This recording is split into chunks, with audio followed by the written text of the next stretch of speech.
Hey everybody, welcome to TRB. We are the Resistance Broadcast, and thank you for joining us on this Monday.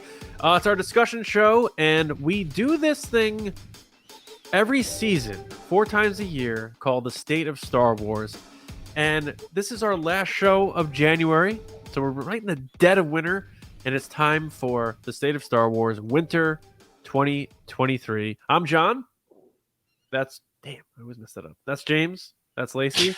And we are here to talk about the state of Star Wars, but we also have other segments and fun things to talk about.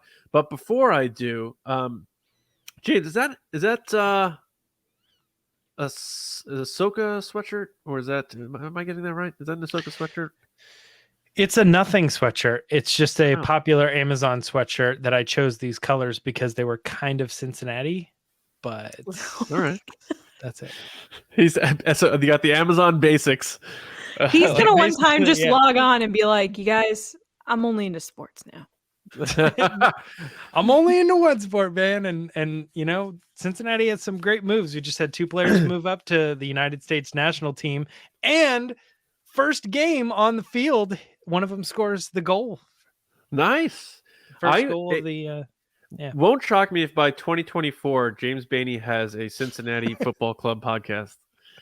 I would love that. If I could somehow be the podcast for it, that would be great. For that club, that could be good. Yeah, man. Especially you can get down there for games. Just set up shop right in the parking lot as people are tailgating. But yeah, so good to see you again, buddy. Are you ready to talk about the state of Star Wars? No.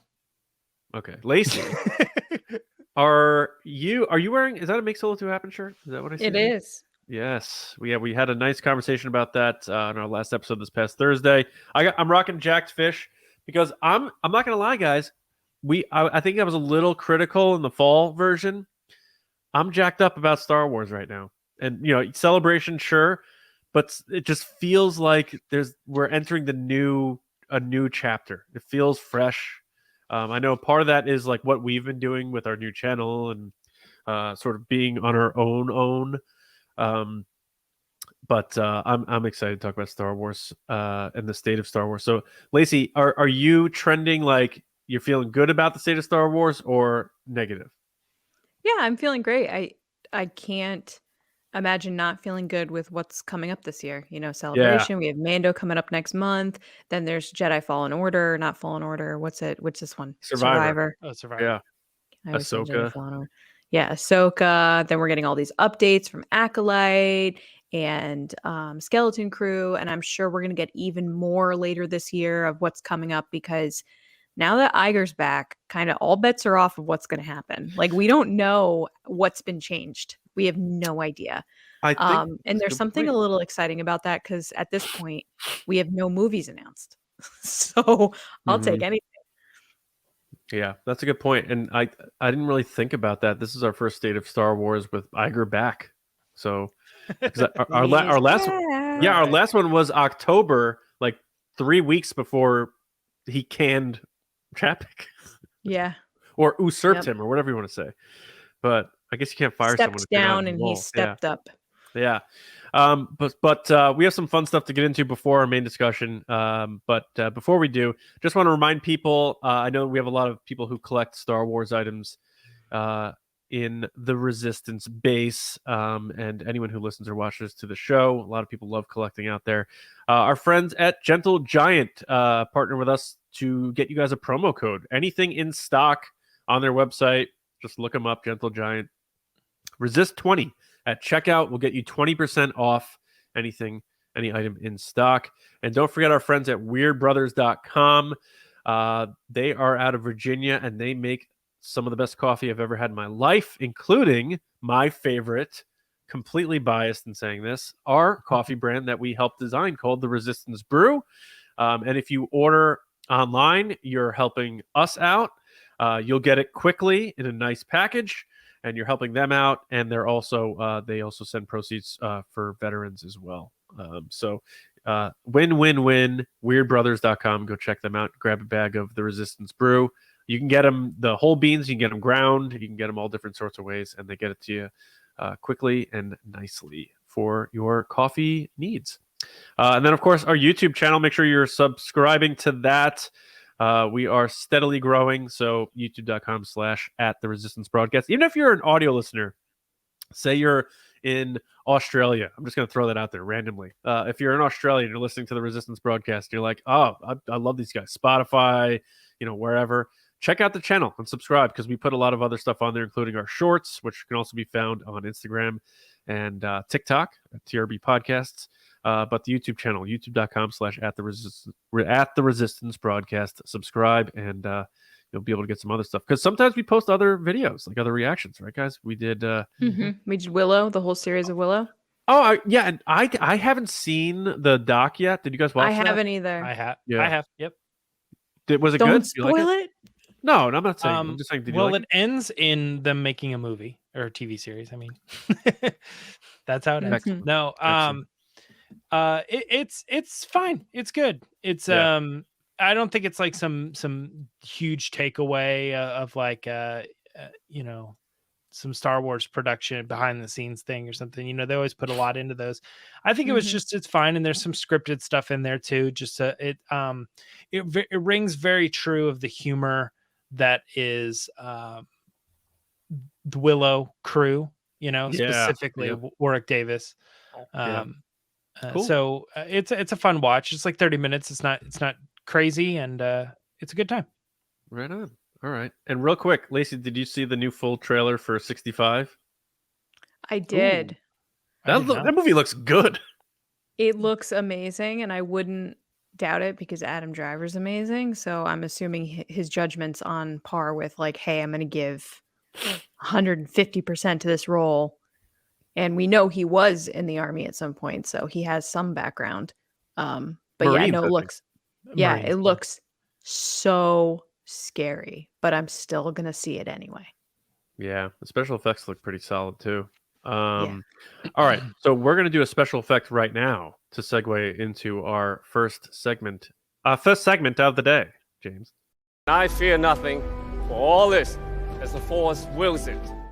Booyah! Guys, Will of the Force is back, and we are going to kick it off this week with a Patreon submission. One of our patrons who has the ability to ask questions to get pushed to the front of the line sent us over this one, and it's coming from General Mike Darth Hurricane Waldron, as he's known to us, Darth Hurricane. Darth General Broccoli. Mike, General Mike wanted to know, this is a friendly reminder of a previous question I was asked to remind you about. So we're kind of going to redo this one. The question is, will we see Grogu frozen in carbonite to explain where he was during the sequel trilogy? Interesting. Lacey, I'm starting off with you. Any chance we're going to see Grogu frozen in carbonite at any point? No, we will not. Well, specifically this point. We will not. I don't think that's necessary. I think there are plenty of other ways they can explain it. Like, he doesn't care. Like, you know what I mean? Like, he's with Mando who doesn't care. I'm not saying that like he's not a nice person. It's just he's with Mando who he's shown that his powers so far have been used to save Mando, to be with Mando. He chose Mando over being with Luke. Like, that's a sign to me that he doesn't care what the bigger fight is. He just is trying to stick with his dad. So I would say no. He just is somewhere else. John, what do you think? I think no also. I think it takes a person a really long time to deal with the grief of losing a father. So when Mando dies at the very end of The Mandalorian, we're going to see him sort of Yoda himself. And he's going to find himself on Dagobah, and he's going to be like, this house is a perfect size for me. He's going to move right into Mando Yoda's house. dies, I'm literally going to punch you. You know what? You know that means you're actually going to punch me. I don't want you even speaking that into an existence of it's going to happen. Oh boy. Now you know I have to go harder with it. So my real answer though is no, I don't. It's a very clever question and clever idea because Mando does the carbon freeze and stuff like that, and we saw it in the first episode. We saw it in person at the Mando experience. Yes, and but I don't think they'll do that to Grogu. I think they'll find another way to explain it. And I believe that. And I do think we'll see him on the other side of it, though, because I think they'd be so foolish not to pair him and Rey together. And I can't wait for that. So I'm going to say no, Mike, but that doesn't mean that's a really clever question. And thanks for reminding me, because yeah, no, there was probably a situation where I couldn't get that one on the show that time. So I'm glad you did. I'm glad we were able to talk about it, because it is a very provocative and cool question. So thanks, buddy. I don't think Grogu will get frozen in carbonite.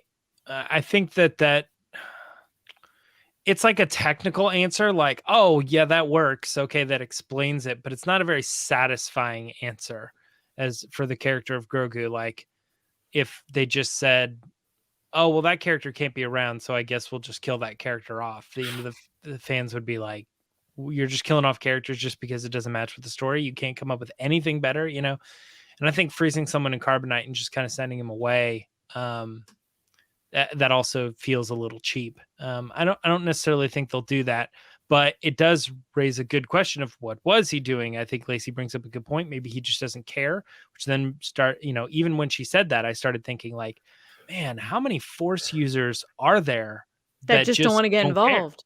Yeah, they just don't care. Like they understand what the Force is and they know how to use it and they're pretty powerful, but they're more interested in maybe like just ruling their territory or whatever it is. And not necessarily wanting to get involved, because they know as soon as they get involved, then like there's bigger power in, and they're like, I'll get shut down pretty quickly if I get involved. So I don't know. Grogu just might not care. That's a good answer. But let's move on to the next one here. And this one's going to be if Obi-Wan Kenobi returns for another season, right? If we're going to get another season of it, will Darth Vader be involved again? Now, if you watch our live show, we did loosely kind of touch on this a little bit. John, do you want to reiterate what you said on there? Do you want to expand? Do you want to change your mind? What are your thoughts? So I don't even think they should make another Kenobi. If they do, I don't think Vader should be in it, but he will. But I think they'll do it where they don't have them cross paths. They'll do a bit of a check-in, and maybe Darth Vader does something that impacts whatever Kenobi's got going on. Or it may just be one of those like Star Wars does the screen wipe and we check in with the Empire sort of thing, and it doesn't have anything directly to do with what Kenobi's doing, but maybe they just want to show us, what is happening with Vader and what he's doing while Kenobi's going through this, final step of becoming an eternal Jedi. And I can't envision a situation where Ewan pushes for this so hard to bring it back and doesn't also push for Hayden to come back too. So I think that's a big part of it, that friendship, that loyalty. But I think it'd be a mistake if they have them cross paths again. So you want to do Vader, cool. I don't think they should. They will, because Disney wants Vader in there for the ratings and all. I get all that. Just keep him away from Kenobi, and I think that's fine. Lacey, same? Yeah, I agree with John. I think you can't have Kenobi and Vader like keep interacting with each other, because then you're getting like right up against A New Hope, and it wouldn't really make sense. I think it's got to be like more of a parallel storytelling with both of them involved. But I also think that you can't have Obi-Wan Kenobi without Vader at the same time. Like it would just be a really tricky story to tell. And I don't think they would bring Ewan back without Hayden for a season 2, because there has to be this overarching, like what the Empire is doing, and Vader is a central character to that. So that's how I feel. But I don't think they'll, like John said, they won't interact. Man, I think you guys are exactly right that you can't do Obi-Wan Kenobi without bringing in Darth Vader, but not because you can't have a Kenobi story that doesn't involve Darth Vader. I think you could, but I think they already put their best foot forward, and there's no way season 2 can top season 1. I think that's the problem. If they wanted to do Kenobi season 1 and it's about like him and he's dealing with these people and it's like, oh, that was a great story, I like that, but they tease something bigger for season 2, you know what I mean? It all has to lead up to Vader, and they did all that in season 1. I find that so hard to come to figure out any way to and they say that I think Kathleen Kennedy and other people involved, they were like, it's all in the story. If the right story comes around, we'd be willing to do it. But it's like, let's take a minute and think about that. They're just waiting for the right story. Obviously, does anybody have the right story? Is the right story even possible? I don't know that it is. If they do it, I think they're going to have to be very clear. Like, it's going to be a really random analogy. There was this band called As Cities Burn, and they released this amazing album, and then they broke up. And then everybody was like, why don't you guys get back together? And they finally agreed to do it, but they made it very clear, we are not going to sound anything like that first record. Just, you have to know right away, the stuff that we do, because we are going to get back together, the stuff we do is not going to sound like that first record. And it was still hard to receive for some people, because they just didn't want to listen to whatever they wanted to create after that. And I think that's the situation. They would have to be very clear that, like, Darth Vader is not going to be involved. But I think that's it, Lacey. I think that's my thoughts on it. That if Obi-Wan does come back, they would have to involve Darth Vader somehow, but they can't have him interact. So I'm almost at that point of saying, what's the point? Right. Right. All right, well, let's get started with the next one here. This is another one of our patron submitted questions, this time coming from our highest tier, the Spice Runner, Ryan WAARA. Ryan sent us over the question, wanted to know, will we learn who hired IG-11 to terminate the asset, who we all know is Grogu, in season 1, episode 1 of Mando in this upcoming season? So I don't know what your guys' thoughts on this. Personally, for me, I thought it was fairly clear what was happening. Are you guys in the same boat as I, that the what's his name? The guy, the client. Yeah. He hired everybody. Is that not, are we not on the same page? He hired all of them. I don't know. I always thought that way. But the only thing that would lead me to think otherwise, that could be someone else, is that I believe Mando was told he could bring it in alive or kill it, whereas IG-11 was just like, I have to kill this thing, which sounds like a completely different directive. So I could see that being a possibility, and it's open for that to happen if they wanted to go that way with the story. I did sort of see it as it was the client, but because he went there just to kill, and Mando was told by the client, you can bring him in alive or you can kill it if you need to. Sounds different to me, so they have room to work with there. So if that's the case, I'd be cool with that. I just don't know, because it seems like it could be one or the other, so it's a tough question. But a really good question again. Yeah. Lacey? This is a tricky question. I think it's implied, like James is saying. I think there is like kind of an implication that that's who hired him, but I don't know if we'll ever find out. I don't think it's necessary to find out. It's one of those details that, like, does it really matter? I don't think it does. I think it matters if there was more than one person. Like, if more than one person is seeking Grogu, then yeah, maybe there's other parties involved. But I'm saying if it's just a plot point of, hey, there were a bunch of people going after this thing, it's not someone important. It's just, hey, there's a bunch of bounty hunters, then it doesn't really matter. So yeah, John, that is Ryan's question is based on someone else we don't know hired him to take it out. Then I would say, if that is the case, which I'm sorry, I misunderstood the question. Yes, we probably would find out who it is, because it's supposed to be a reveal of, like, I'm the one that's been there the whole time. But I don't know if that's the case. And this does seem like it's going to be a big Grogu season. It does. It really does, which I'm pumped about. Because he's not helpless anymore. He's becoming a character. Yeah, it's not just the parade clothes, the toys. It's arc time. Yeah. Right. Yeah. So to me, I think that you bring up an interesting point of that one person's directive was alive or dead, and the other one's was dead. But I think that maybe there's a potential that they were saying alive to everybody, and maybe Amanda was the first person where they said alive or dead, because at this point, and then everybody they kept hiring after that were dead only, or alive or dead. You know what I mean? Like, it was getting they were getting more nervous. And IG-11 happened to get there first before Mando, but maybe was hired after. But the reason I think it was one person is because when I thought IG-11 came in after Mando. They went in together.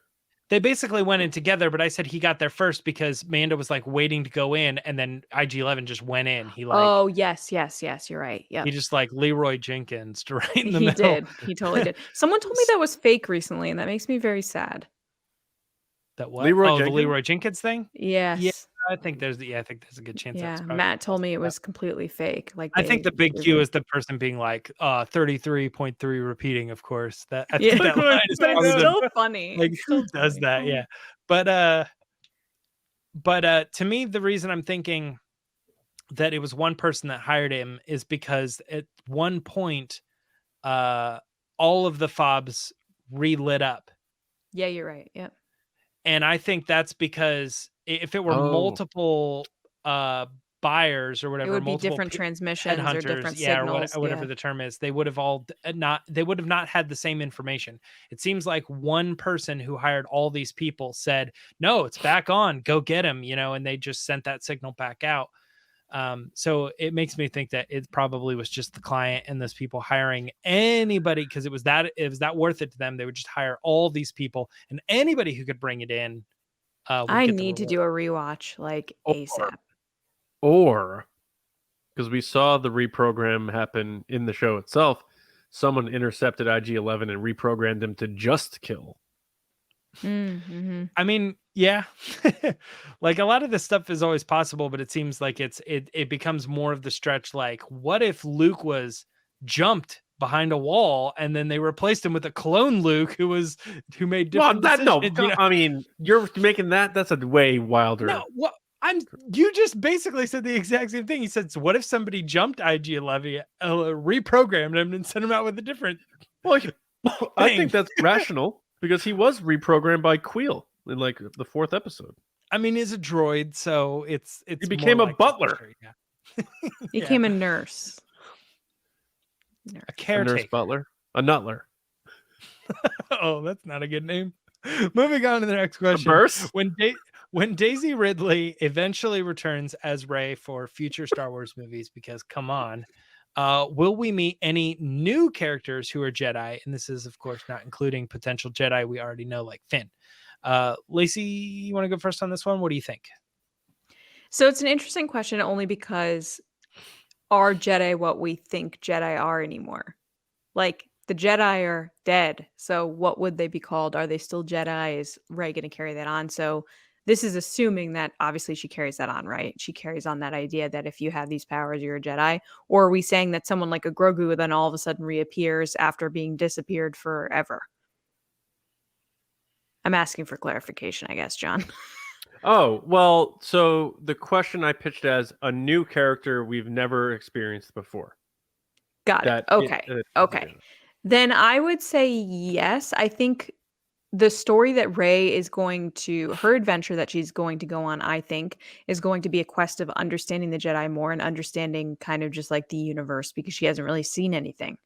And just like figuring out how the Jedi came to be or how they fell or learn the history of them so that she has a better understanding because we kind of kick off that need for her to learn in the sequel trilogy. So I'm going to say yes. I'm going to say no.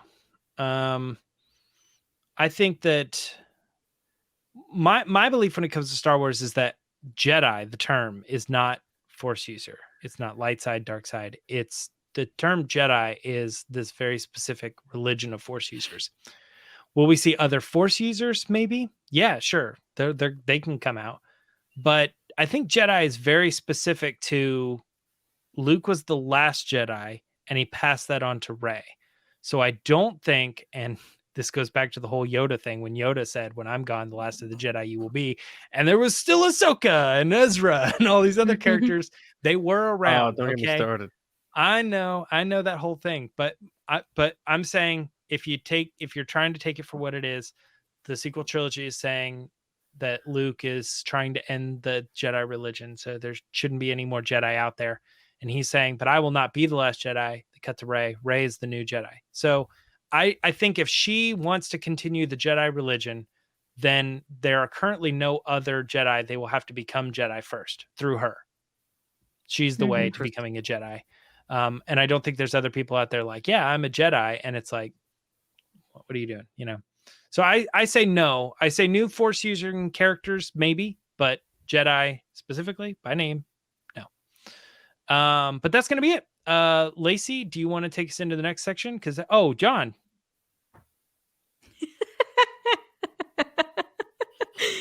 John.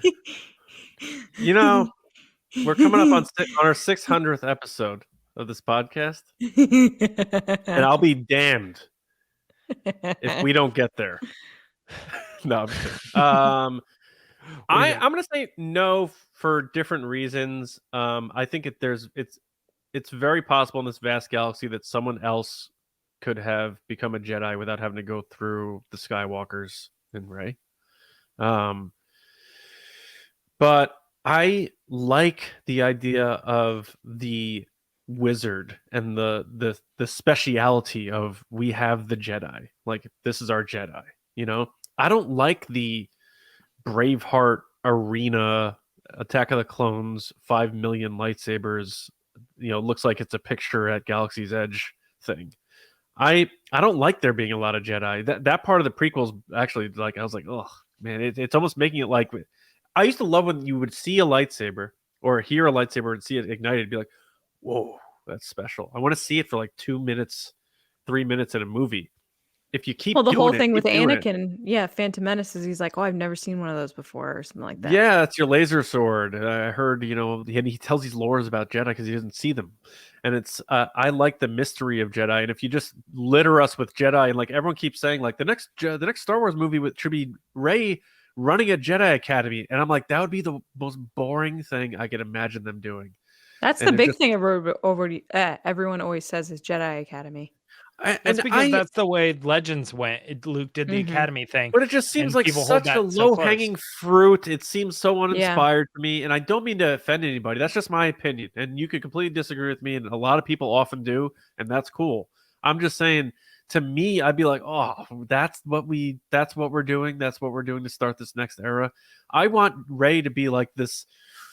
And if Finn is there too, fine. But I want Jedi to be special again. You know, Obi-Wan taking his hood off and the hello there. And like, this is your father's lightsaber, like Excalibur. I want it to be rare. I want it to be special. I want them to have to go to that person for that reason, for those powers. I don't want it to be willy-nilly where you're going around and you're at a Jedi shopping mall. So for that reason, I'm going to say, hopefully, no. We will not meet new Jedi. And I do think people agree with you. I think that's why people are pulled to Ahsoka, because she is like on her own Jedi mystery wizard. You know what I mean? She'll do good, and then only when she needs to will she pull out the lightsabers and kind of end a situation and then move on. You know, kind of because she's in hiding. Just thinking about it though.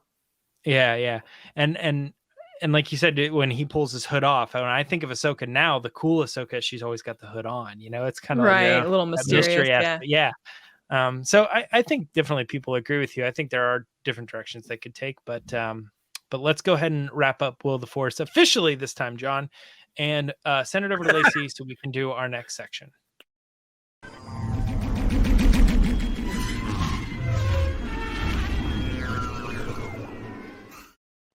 All right, guys, it's time for the Patreon pod race. There are lots of ways you can support us.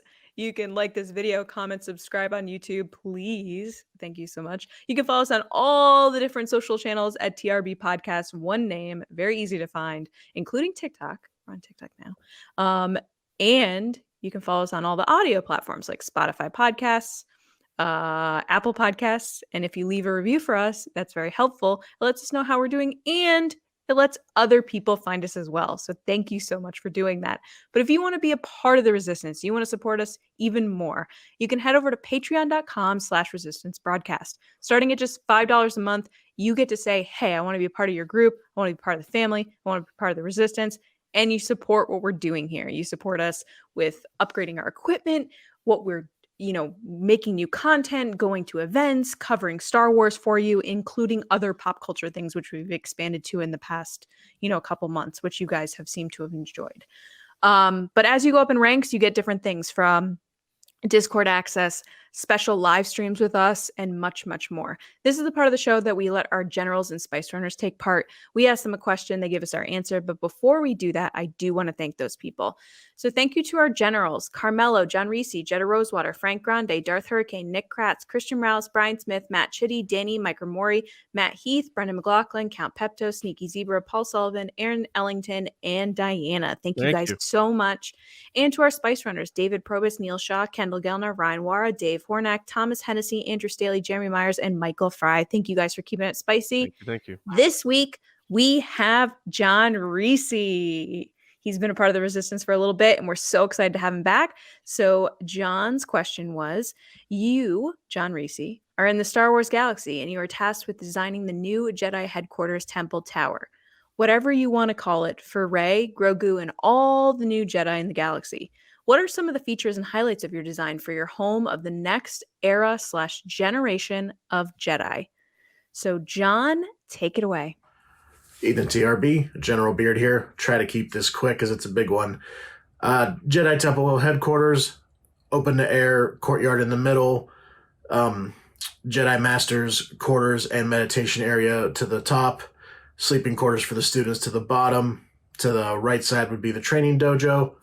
Left side would be the kitchen area and main entry, taking you in through the front porch. You have some service areas on the corner, restrooms, some storage, of course, and the basement would be some type of a storage and fruit cellar. They can keep canned and prepared foods, dried meats, things like that. Since I lived in Texas, I haven't had a basement, and I miss it dearly. Other than that, I think it would be pretty functional, and it would definitely get the job of training young Jedi along. Side note, by trade, I am an architect, so this was a really fun one. General Beard out. Awesome answer, John. We love seeing you on the pod.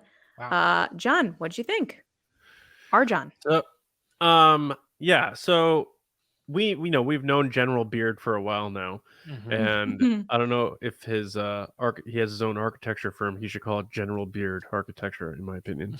But I knew he's an architect. Yeah, I know John's an architect, and I thought this would be interesting, and I liked how practical he went with it, and it was so cool of him because as you were talking, John, I sort of saw you looking to the directions you were talking about as though you were seeing the building, and I was envisioning it too, in the open air aspect, and then the logical elements of a basement and stuff like that.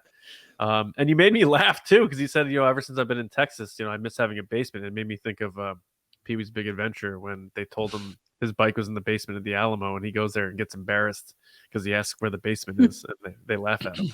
So I guess Texas has no basements. I don't know, but great job. I knew you'd knock it out of the park, and I'm glad you really enjoyed it because that's your line of work. So I appreciate you've been a supporter for such a long time, and you even have it in your profile on Twitter to support us and stuff like that. Though you still have our old Twitter handle, but that's okay, my man. But thank you so much. It's fixed now. I can't wait to see you again and hang out with you like we did in Chicago, trying to chase down some books. But thanks as always, my man, and hope you're well. James? Yeah, it was funny because I think I knew this, but I had forgotten the architect aspect. And I imagine, John, you knew that going into the question, which is why you probably posed it to him that way. But I was sitting there as you're delivering, and I'm like, man, it's easy to say, oh, I'd put a pool over here and over here. And I'm like, you're making your Sims house. As soon as you get into it, it's a lot more complicated. But then you reminded us, you're like, yeah, this is, kind of something I do by trade. This is my job. I understand this stuff. And I was like, oh, I'm going to go back and rewatch this. I want to know what you're thinking now that I believe you have a fully well thought out plan, and it would all work and come together. But just based on what I was hearing right there, it sounds good. I think that a lot of people would a lot of Jedi would come from out of town to visit your establishment. Thank you, John, for being one of our longtime patrons and answering this question in such a very specific and well thought out way. Yeah, I loved this answer. I could, just like John was saying, I could picture everything he was saying, and I was like, oh, this is just like perfect. Like, I want to live here. And by the way, the basement thing, I think is pretty much the south of America can't have basements because of the soil and the sand, Mhm. like won't hold the basement. So they do concrete slab. I know that from my past job when they're doing foundations. Anyway, that being right. said, this is a great answer. I love our John does a very good job of getting to know our patrons, and this is one of the benefits of being part of the Patreon page. We get to know you, and in getting to know you, we get to ask these really fun questions that are tailored to you and like really bring you into the conversation. We're not just asking you a blanket like, what's your favorite lightsaber color? Like, it's kind of more than that, you know. It's What is this, Twitter? Sorry. But I really, really liked this answer, and I just love Purple for the hearing- record. Yeah. I love hearing what our patrons think when it comes to something that ties to their own life, because ultimately that's what this is all about, right? We're all people. It's all about who we are and what our experiences and viewpoints are and how we can share those through our love for Star Wars. And this is a prime example. So thank you so much for sharing that. And we can't wait to see you again, hear from you again. It was great. So now we're going to head over to John. Imagine Celebration Texas. That'd be wild. That would be wild. I don't know if I would. Did they do love that? Didn't they do one? No. No, they did Colorado, Florida, California, Indianapolis, I think is one. They could do Um, Celebration Austin. That would be awesome. Yeah. All right. We are going to head into our discussion, the State of Star Wars Winter 2023. Obi-Wan once thought as you do. He absolutely did. Thank you, Anakin. Every season, we like to take the time we have on the podcast to have an open discussion about the state of the franchise. So now it is time for our winter 2023 edition of the State of Star Wars. And we don't get together before this and I'm going to talk about this. I'm going to bring about this. We don't know what's about to happen right now. So I love that about podcasting, and I love doing that. And these episodes, everyone seems to really enjoy when we have these, whether we're, because we are sometimes critical, but we're honest and we're respectful about it. But I don't know about you guys, but something feels different now. And I made the joke at the top. I'm wearing my Jacked Fish shirt because I'm jacked up about Star Wars right now. But I am, and something just feels fresh, and like a page has been turned. There's the rumblings about new movies, and that they're finally ironing out a plan for that. Just the uniqueness of those new shows coming out. Skeleton Crew, Acolyte, Mando coming back, Celebration. There's just a lot of good feelings in the air. And of course, Halton Ehrenreich, I didn't think that he would be saying positive things about coming back to play Han. So that's just a cherry on the sundae for me. We talked a lot about that on Thursday, so that won't be my focus here. I'm just feeling really positive about the direction of Star Wars, more than I did in the fall, because I think I was more critical in the fall. And I think the past two State of Star Wars we did, summer and fall, I think were pretty critical from our perspective. I think the summer one, wasn't that the one that James was like, what are you doing? Or was that last summer? No, might that have was been a that year wasn't ago. last time. Yeah, that Yeah. was a while ago. But I think we've had like two since. I can't pinpoint one thing, and it just feels, it's an intangible feeling I have. And part of it is, we sort of started our fresh with the podcast, so that is a part of that for us. But I don't know how you guys feel. Something just feels new and fresh, and like they're figuring it out, and we're not as much tied to the drudgery of the discourse over the sequel trilogy and stuff. I just feel like things are moving again in a positive light. And I'm not saying we're at 2015 vibes as a fandom, but things just feel brighter.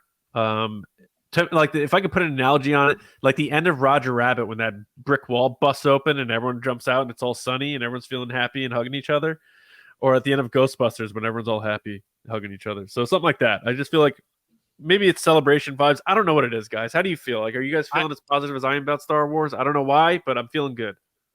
I think I know what it is for you. Is this a joke? No. I think you had an Why'd episode. you just say it like that? Is this a joke? Why'd you say it like that? Why did you say it like that? No, What was that? No, dead serious though. I think we had an episode a couple weeks ago, and you proclaimed that you think everything's wiped, like the Taika stuff, the Feige stuff, the Rian Yes. Johnson stuff. Yes. And that I think when you said that on the show, you mentally said that's gone. There's a clean slate. Now we're moving forward with Lindelof and these other things that we're working on.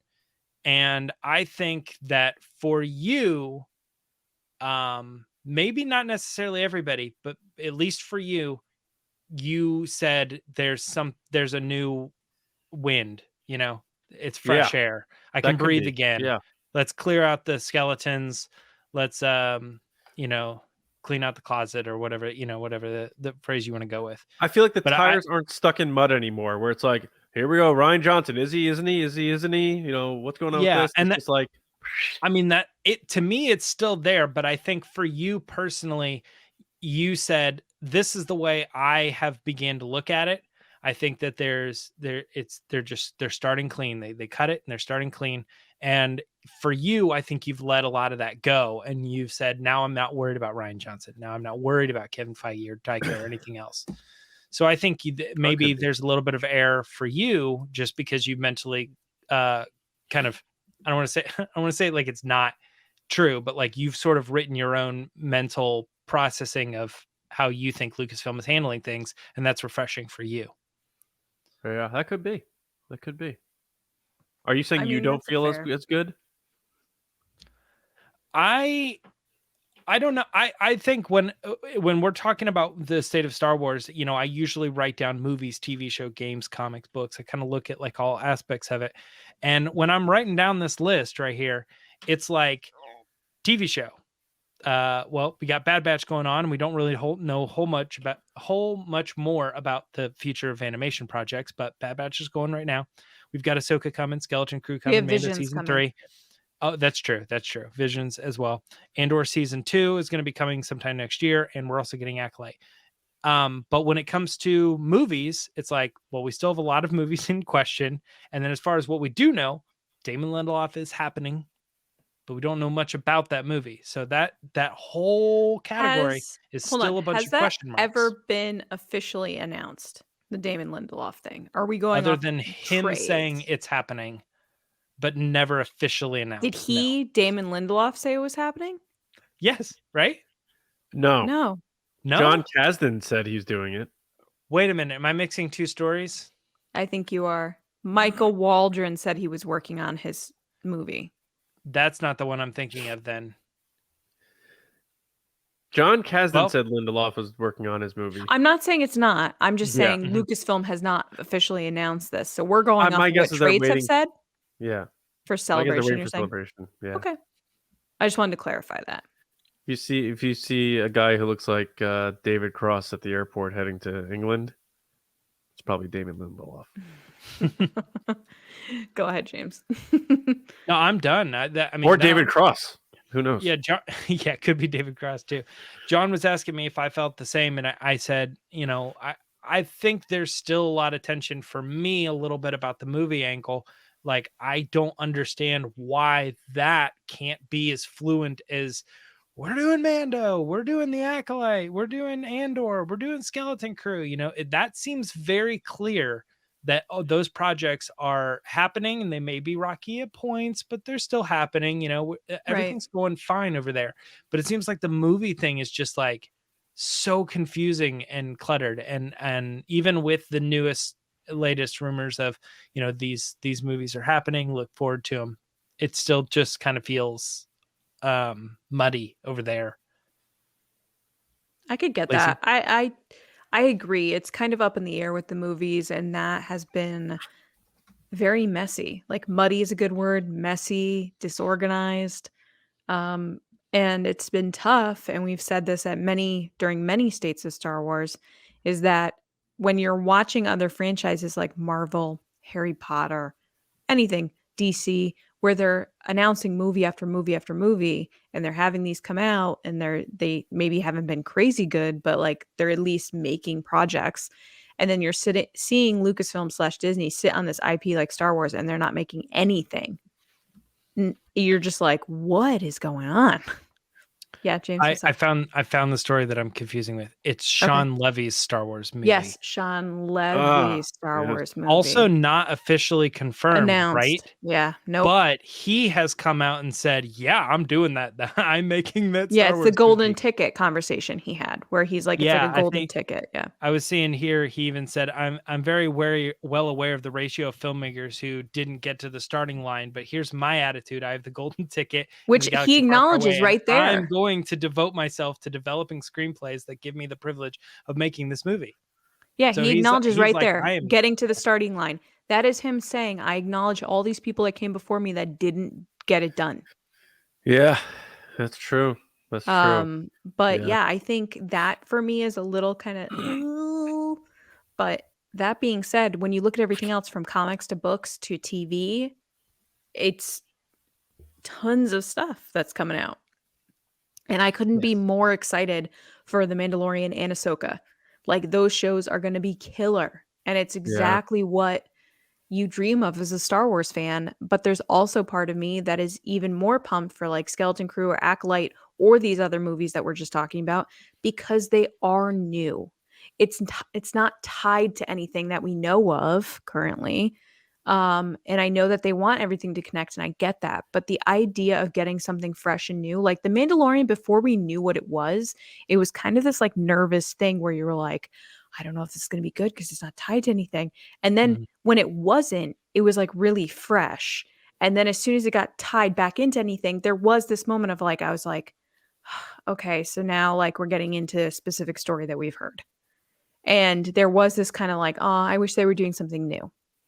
And despite what people like, Luke, Ahsoka, Thrawn, the whole Rebel stuff, Bo-Katan, all this stuff, like, and I get that that's where the story was progressing. And I want to make it clear, I love The Mandalorian and I love all the choices that they've made. This is not in any way saying that they shouldn't have done that.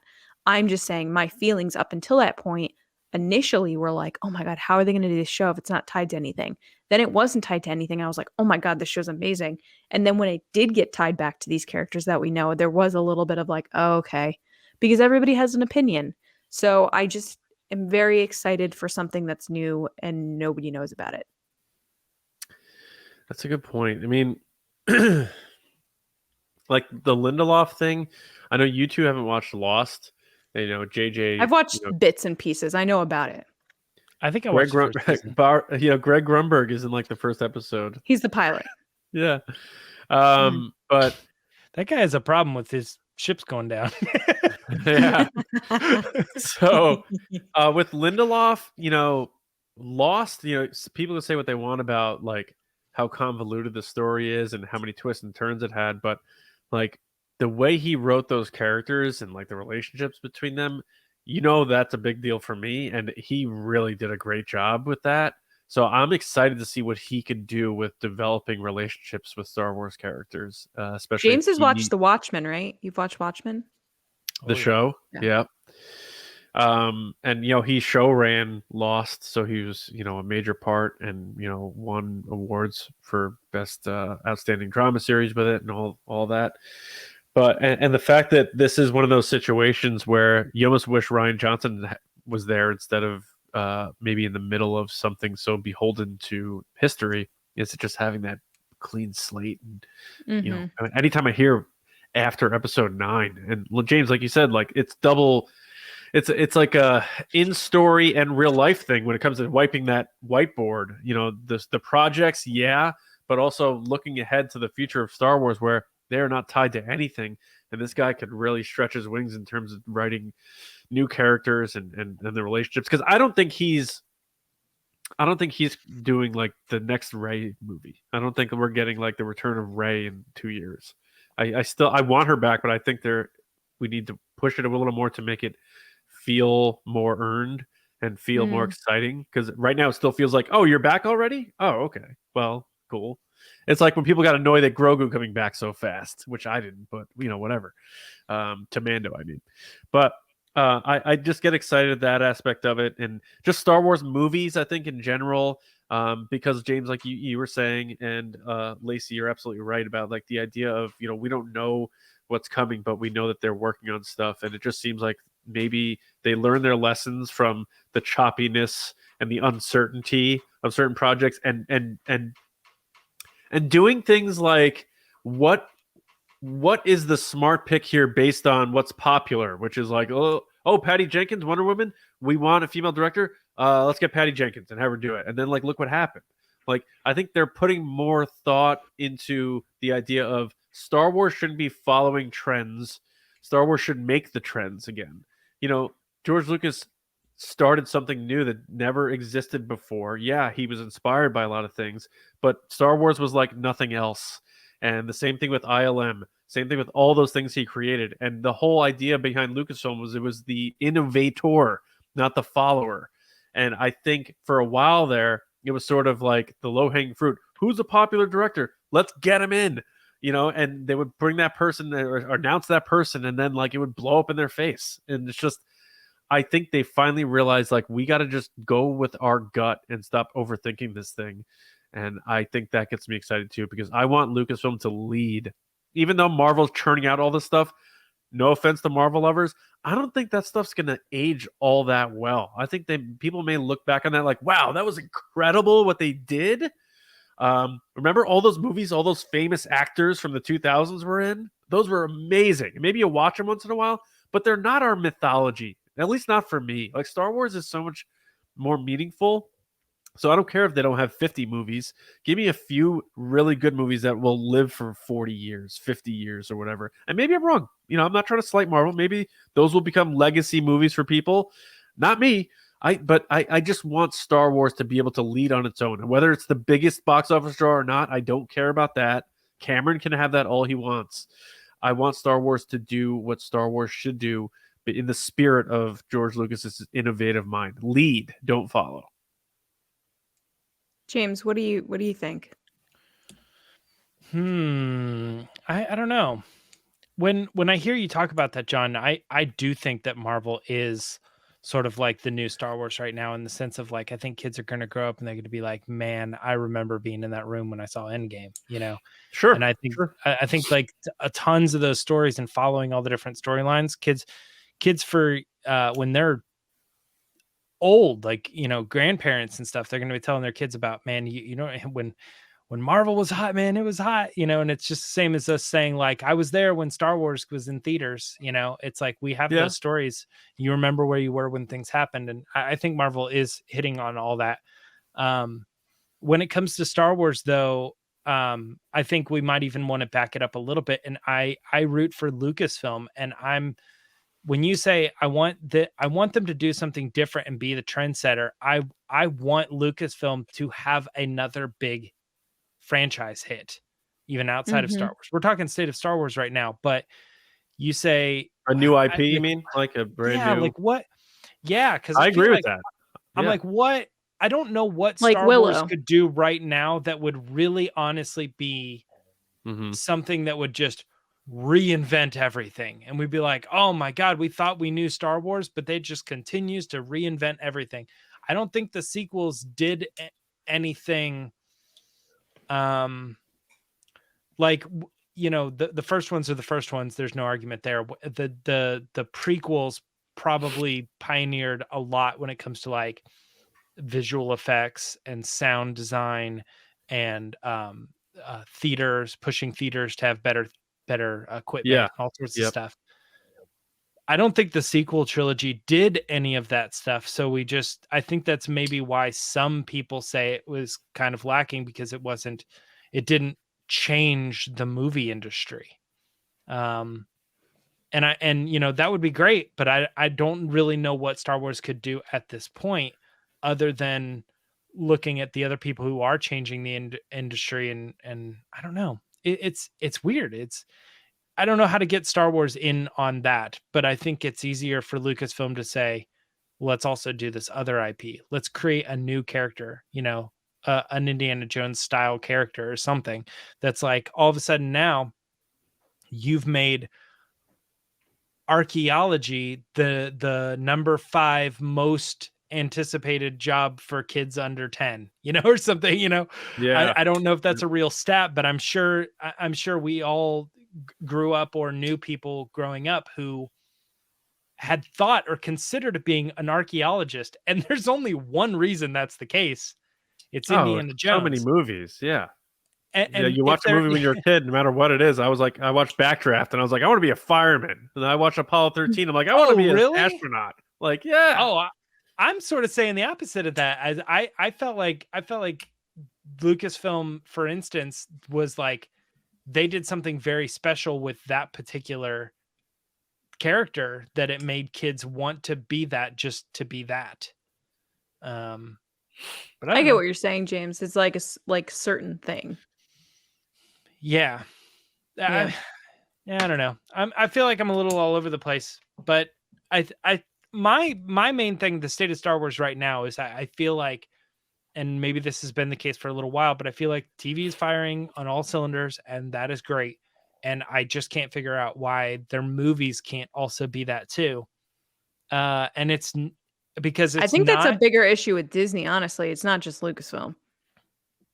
Disney seems to be suffering a little bit in the box office. So that's that's a perfect but Marvel's for still the putting Iger out movies. I mean, sorry, you know James. What? But Marvel is still putting out movies. Marvel is, yes, but Disney overall is not. I think Marvel was a train that was just set in motion that had no chance to derail. Like, it was just Kevin Feige was like, we're doing this. We got a plan. So you're saying like Disney animation or like Pixar, those Disney movies haven't been delivering? Yes. So recently Disney redid their whole schedule for this year and next year, and they added animated features, Pixar features, and untitled Disney films as well. So if you looked at the calendar as a whole, it was mostly Marvel. There wasn't a lot of anything else on there, but they added a bunch of other stuff. And I think what John was just trying to say was because Iger made that pivot in. So Iger's in, and now they release this brand new schedule with all these slots for all these movies that have not been named. So it's very interesting. If you look at their schedule for the next 2 years, it's a lot of untitled things. And that's where the extra Star Wars movie came in. So now there's 3. There's one in 25, 26, and 27. Is that all the 26 things that confirmed that's on there? I'm pretty sure. I'll double check though before I. We said that. I said that on the show based on a Star Wars Newsnet article. Now, there's still a chance that maybe that was a typo or something mistake, but I remember when I said that, Lacey was like, oh, I didn't know about the 26 one. That could be speculation, I think. But I'll say this, like the Iger thing, I think is a positive for the future. Jeff said that, by the way. Jeff and Puck News guys were saying 26, 25, 26, 27. But let me look at the calendar. Keep going, John. Well, I was just going to say, like, I think Iger's obviously a plus because he has said he wants to put the focus back in the hands of the creators.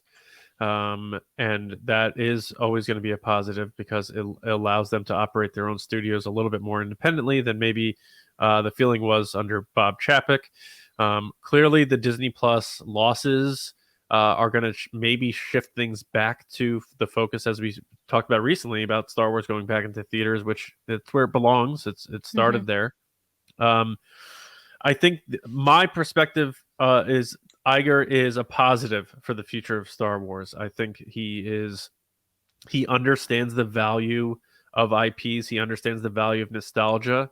He understands that it's okay to be nostalgic while still making new things. But my only negatives about the state of Star Wars right now are the toys. I think are at like the bottom. Like it's never been worse when it comes to like. And we have an upcoming fan stream, I believe, on the 1st. Let me double check. That's not just me. I feel like fans in general are so angry at Hasbro and the state of figures, how to get them, the laziness of some of the models they're making. And then the other thing I think was a big misfire, which I I begrudgingly predicted last year is that Galactic Star Cruiser is a sinking ship because they're canceling weekends because they're not filling it up. It's 25% capacity. They're not filling those rooms. They're starting to try new discount things. I think they need to cut their losses with that, convert that to a space hotel, drop the price, and get Star Wars off of that. Because if Star Wars is regrouping from a theatrical film perspective, I think you need to hit on every other tier to wipe that slate clean too. And if that thing is this cog of negativity for people to feast on negativity about Star Wars, not worth it.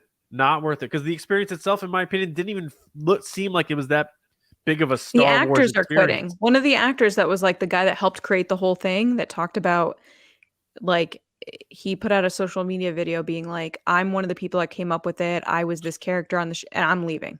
I'm quitting as of Friday. Yeah. And also just the, I think with inflation and stuff right now, people are worse off than they were last year when they weren't. You can't get eggs, but they want $5,000 for a 2-night stay and a fake cruise ship. They're refunding people money because they're only filling 25%, and they're relying on that experience being full rooms of other guests. It's a little out of touch. Your experience is reliant upon other people being there. And the whole thing just seems like when they made it out of insecurity and no confidence, because you look at that thing and that can be converted to a stock space hotel in a month. Like there's no Star Wars aesthetic in there at all. I don't buy it, and I never did, and I think they need to put that away. And if I was Iger, I'm no CEO, but I would imagine I'd be like that. We got to take that IP right off of that hotel as soon as possible. Okay, the thing about the hotel to me is what I don't understand is where is the expense coming from? Because to me, it always felt like the expense, the what you're paying for is the experience, and that's what they say. Yes, I know. But then, like, is there actual cost to it? Like, when you go, do they hand out free iPad Pros to everybody? Like, like what? No, you what still, is... I think, pay for your drinks. You don't pay for food, saying. It's I think food's included. That's what I'm saying is, like, I'm trying to understand why can't they just, like, why does it have to be converted to something else? Why can't they just lower the cost? Now, I understand business and I understand, well, it takes so much money to run said thing that we have to charge this much in order to make money. But I'm trying to say, I don't think that's it. I think you guys are running this thing like a normal hotel. There's probably a few other things because it does seem like there's shows and stuff, and not all the hotels have shows, but they do have at least some type of entertainment. Like they are running like pool cleaning services and stuff like that. And you don't have that at this hotel. I don't know. What I'm trying to understand about it is I can't grasp why they don't just lower the price and get more people in. Make it something that's hard to book. Like, dude, we got in.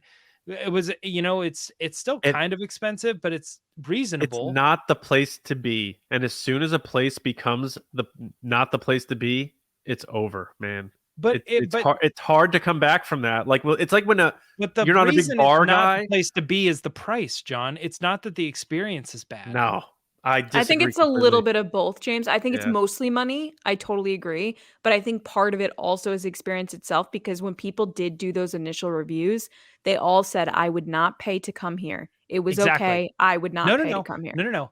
It's not I would not pay to come here. It's I would not pay that much to come here. I disagree. I think if you price that hotel at just the normal, like, Disney price, maybe a little bit more, right? It becomes an experience that I would rather stay there than these other hotels. It has but you can't leave, though. It's for Star Wars. No, I get that, James, but you can't leave. Like, once you're on for the 2 days, and then they let you out after. Like, you don't ever leave. So you're paying... So it's not like every other hotel. Like, you can come and go out of the Polynesian as you want. This, you sign on, it's like getting on a cruise ship. Like, you can't get out. You don't go to other parks. That doesn't have to be a rule. They can add an addition where they're regularly taking people to Galaxy's Edge anytime they want.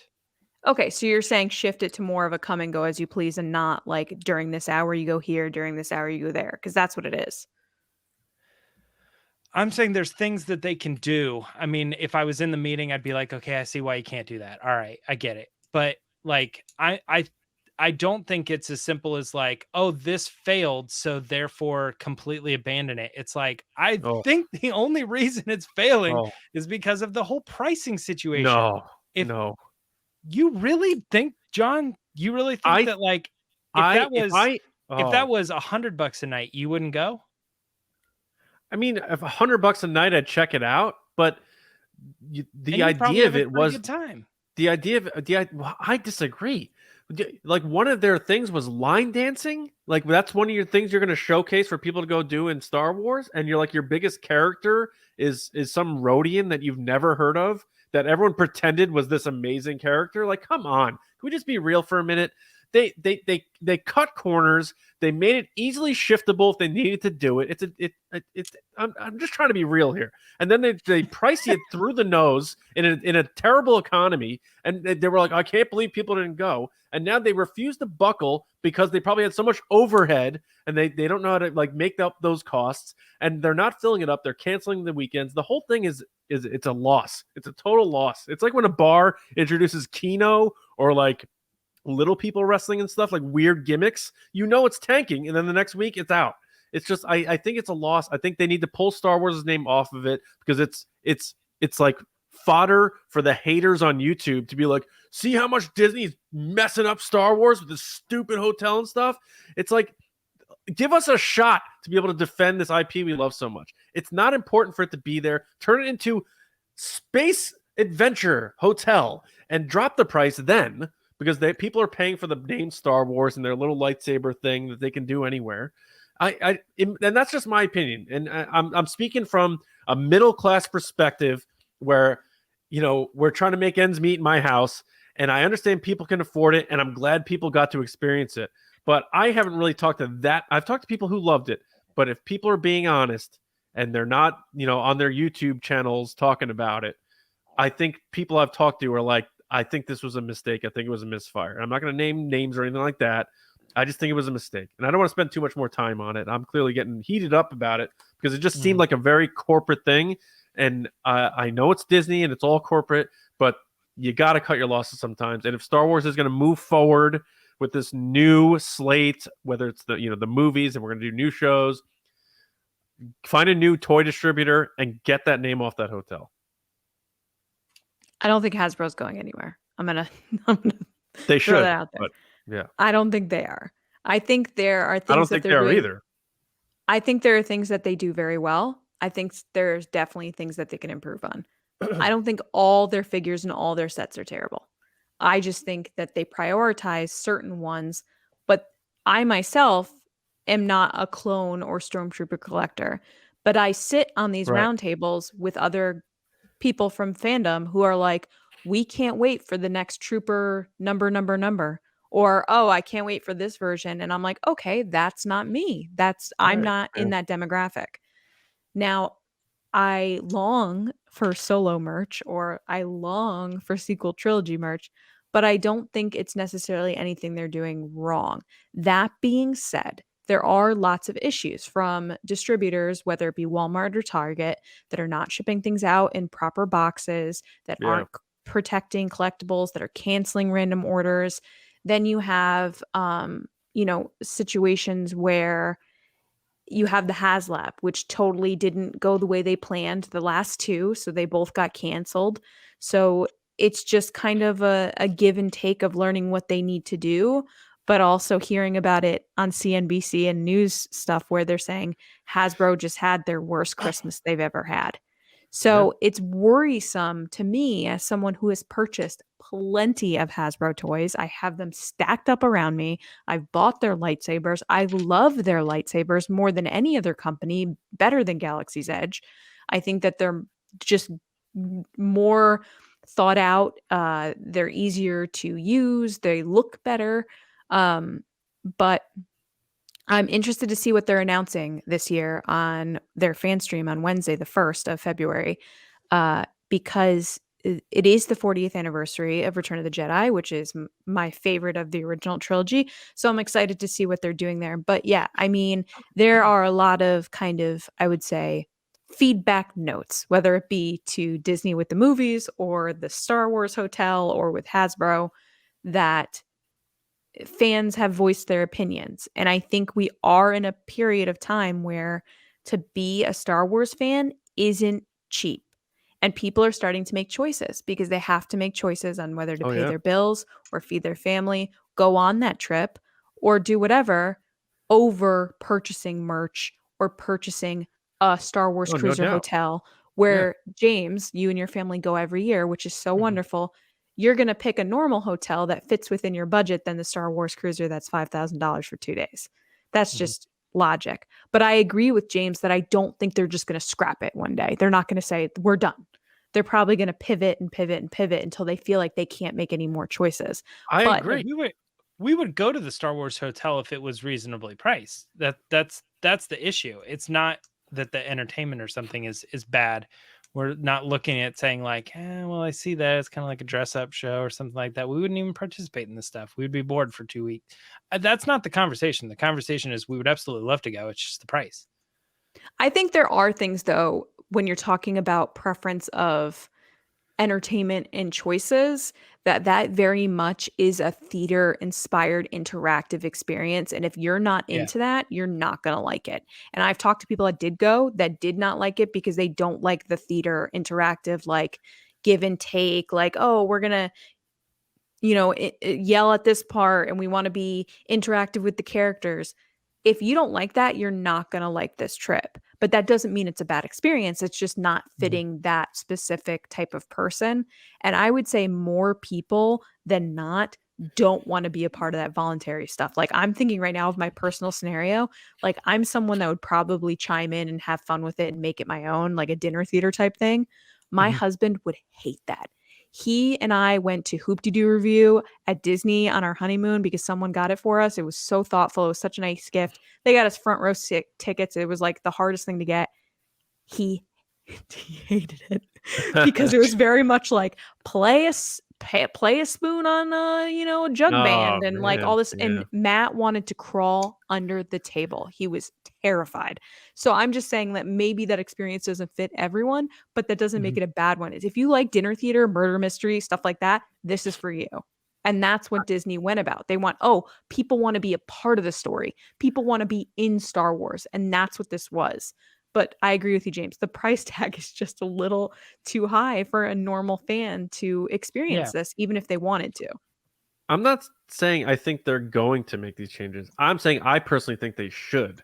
And that's just my opinion, and people, if they want to keep it going and keep that price there and cancel these weekends and say you're not coming to our hotel anymore because we don't have enough other people. And they are canceling hotels. People have said that's horrible. Yeah. So I hope people understand the perspective I'm coming from, because I am very positive about Star Wars, and I'm realizing where I'm split is the creative stuff. I'm very positive about the movies, the shows, animation, live action, the future movies, even Galaxy's Edge. I think is what that experience should be about, being there and being in Star Wars. I enjoyed that so much. But then there's the other side, which feels more of just the slimy stuff with like the corporate stuff. Like it honestly reminds me of the Muppets, because they've had a lot of issues with the people that used to do the Muppets, because once they sold to Disney, Disney wanted the Muppets to do all these different commercials and all these different things. And people were like, no, Jim wouldn't have wanted this. And so then they like kind of pieced out.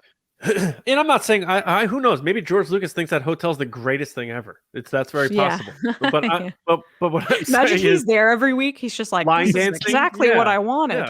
Yeah, who knows? He's like in his Papa and Nemoidia outfit, and everybody just thinks it's cosplay. You're like, wow, man, that's really good. He's like the bartender. Like, alien bartender. He's just like, this is what I've always dreamed of. I'm not. And again, nuance is key here. I'm not trying to hate on anybody who liked it or is still going. I hope you're able to still go and all that stuff.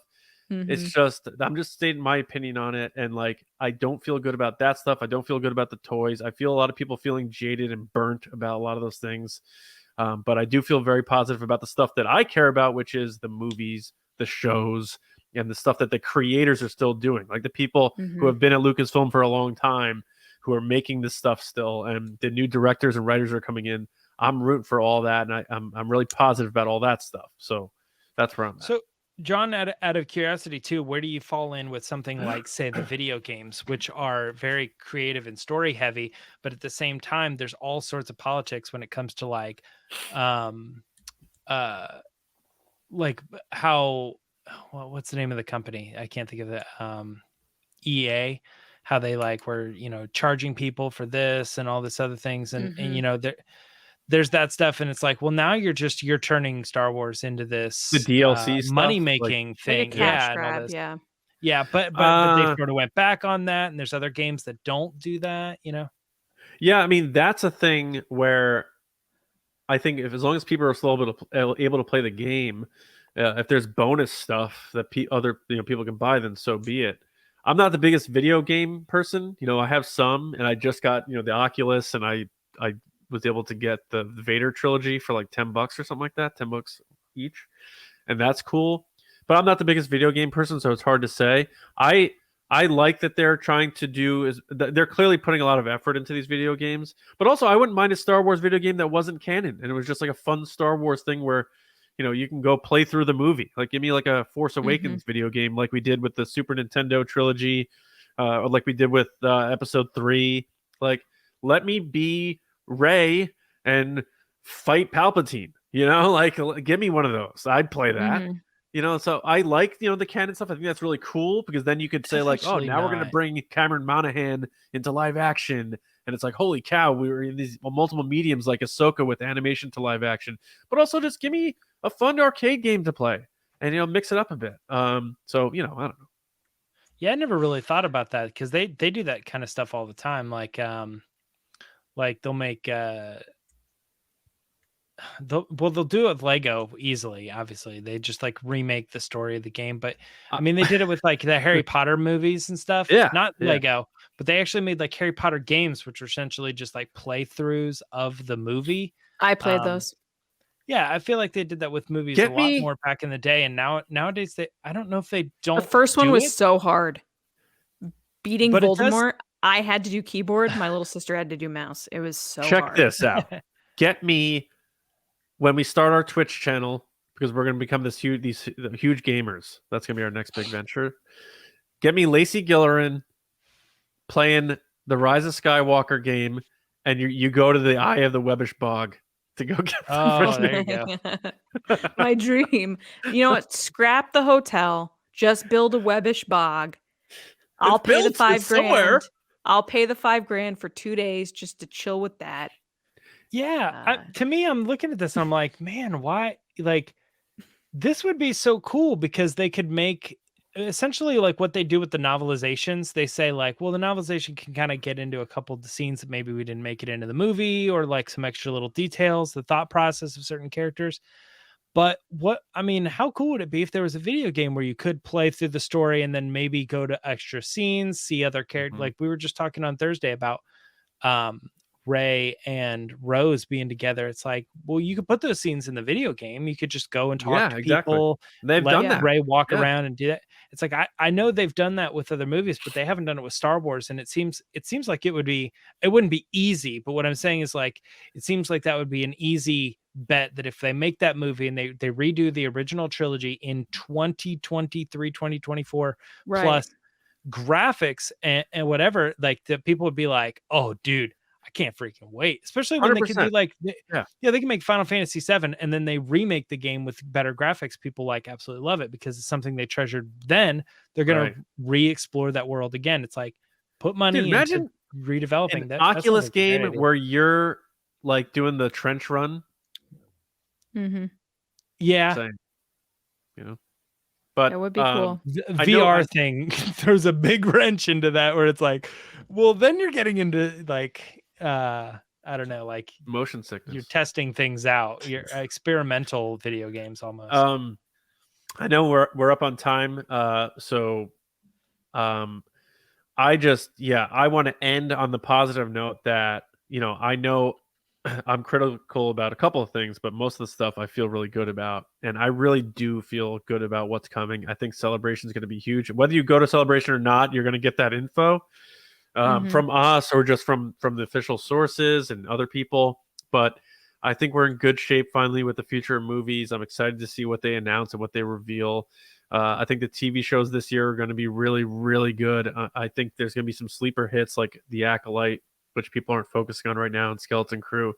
And I'm curious about the future of animation, you know, beyond the clones and Filoni and stuff. And so overly like 90% positive from me, that rant aside, but I think Just there are about people out there $5,000 worth of not positive. yeah, so I think there are people out there that maybe aren't as vocal about it that maybe agree with me. I'm sure people don't. They're like, "Oh, shut up, you're complaining." But I like to think that coming out of this, most people understood the positive, mostly positive side that I came from on this discussion. But what do you guys think to close it out?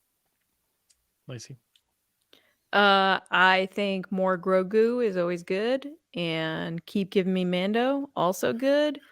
And that's pretty much it. I would also like any type of Ben Solo merch. I will ask again. Any. It's kind of crazy. None. Anything. Please. Maybe they'll make if they make figures for 65, we can just have people convert them to like Ben Solo figures. I don't get that. I don't get why there's no Ben Solo stuff. There's nothing. There's only a Funko Pop, and I have it. I could see a company saying, "Look, that stuff's controversial. We're going to draw on a specific crowd that we don't want to have." But I don't know. You would sell out.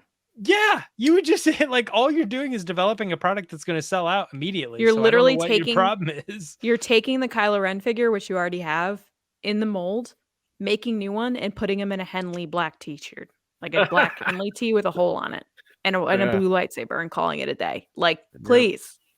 Yeah. Just don't make the shirt removable, please. Then we're gonna have a lot of other problems. Please do. Yeah. James. Games take forever to develop and stuff, and they're very slow moving. So I think there's not a whole lot to say about games every time we come around. We obviously talked about movies. That I hope you're right, John. I hope that they've like cut it clean. And maybe we're moving forward under a different regime. The only thing that kind of scares me is a little bit of is if that is Bob Iger. Bob Iger's only going to be around for a couple more years, right? It's 2025, right? So it's like he might even be gone before the first movie even comes out. So it's he's scheduled to be, yeah. Yeah, so we got that to worry about. But TV firing on all cylinders, lots of shows coming out. Oh, yeah. Everything's looking great on that end. I hope that TV is as memorable as the movies. I don't think it always will be. It's hard to revisit the TV shows. But because I don't want them to put a lot into like Star Wars is TV now. Forget movies, Yeah. And then it's like Star Wars just kind of lost its whatever because they put out a bunch of content that like everybody watched, but like nobody really I don't know, it didn't like shape them or something, they just kind of like absorbed it and it was fine. So I hope that isn't Lucasfilm's plan. And the only other thing that I always like to talk, just touch on is like the books and the comics. And I feel like they've taken a break. Do you guys feel that way? I feel like for a while, I don't know. I don't keep up with them. I'm going to be honest. I know, but at least like a little bit on social and stuff, like when like, there's a new High Republic book or a couple new ones coming out. Or like there's these Thrawn books, or there's a new Padme novel, or whatever it is. But I just feel like they've taken a break, like over the last like 5 months. The last thing I can remember of any significance was the Secret of the Sith. How long ago was that? Shadow of the Sith. Shadow of the Sith. It could be. That was a year ago. It could be budgetary stuff. You never know how those. We don't know how those things are selling, but yeah. I mean, but it used to be that they were announcing them regularly. There was always something coming out, and I just feel like it's been pretty stale or pretty slow for a while now. I can't even think of the last thing that was actually released. Maybe in London we'll hear about the next phase of books. But that's it for me. All right, and that's it for us. We want to thank everybody for listening and watching and being a part of TRB. Let us know what you think about our discussion on the state of Star Wars. Again, we came into it without any clue what we were going to get into, and there you have it, our winter edition. We're going to check in after Celebration for our spring edition after Mando Season 3. But let us know in the comments. Let us know on Twitter, TRB Podcasts, and wherever you want to hit us up if you want to keep it off record, email resistancebroadcast@gmail.com. But let us know what you think. We want to hear from you, and if we're on par with you, what you feel about what each of us said about all those aspects of things. But we appreciate it. And like Lacey said, make sure you're subscribed to the show on your preferred platforms. Keep spreading the word because that's the way we grow. So thank you. Tell your friends about TRB. It's a good time. Johnny Hoey on Twitter. My movie podcast, Just Like the Movies. We just put one out on Fight Club, and we're doing Roadhouse next. Lacey, how about you? People can find me on Twitter and Instagram at Lacey Gilleran and on TikTok at It's Lacey Gilleran. It certainly is Lacey Gilleran. And James, how about you? Both Twitter and Instagram at the handle at Myra Trunks. All right, we will be hitting you with our first episode in February on Thursday as we go live to talk about the latest Star Wars news, which I believe is going to be Groundhog Day, but we won't be repeating too much. Don't worry about that. And hopefully winter is ending soon. Hopefully, is it sees his shadow or doesn't see his shadow? I always forget. But anyway. If he sees a shadow, he goes back for more. Which means time. more winter? Yes. Wait, if he sees a shadow, that means the sun is out, so it's an early... he gets scared. It's and like goes a few more weeks. But if Yes. there's no shadow, it doesn't have anything to do with being scared. Yes, he gets scared of his shadow and goes back into the hole. That's where I'm going right now. So we hope everyone has a wonderful start to your week, and we'll see you Thursday night with another episode right here on the Resistance Broadcast. We'll see you around, kids.